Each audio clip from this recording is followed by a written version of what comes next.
পৃথিবীর সব সুস্বাদু ফলের মধ্যে কলা অন্যতম পুষ্টিগুণ সম্পন্ন একটি ফল। এই ফলটা খাওয়ার পর আমরা তাৎক্ষণিকভাবে শক্তি অনুভব করি, আর সেটি যদি হয় ফরমালিন বা কেমিক্যাল মুক্ত তাহলে তো কথাই নেই। এমনই একজন কলা বিক্রেতার সাথে আজ আপনাদের পরিচয় করিয়ে দিব। খিলগাঁও রেল গেটের পাশে হোসেন ভাইয়ের কলার দোকান। দীর্ঘ 20 বছর ধরে ফরমালিন মুক্ত কলা বিক্রি করে আসছেন তিনি।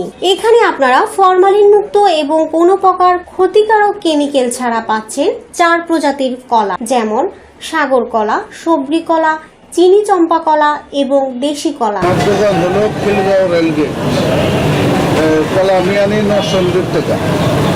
তবে বেজাল মুক্ত কলা আইনা তুলে দিয়ে আস্তে ধীরে পাকে আর বেশি কোনো টেনশনের কোনো কারণ নেই। অরিজিনাল কলা যদি আপনাদের পছন্দ হয় তাহলে আসা চিনি চম্পা কলা নরসিংদীর অরিজিনাল, নরসিংদীর চিনি চম্পা বেজাল মুক্ত।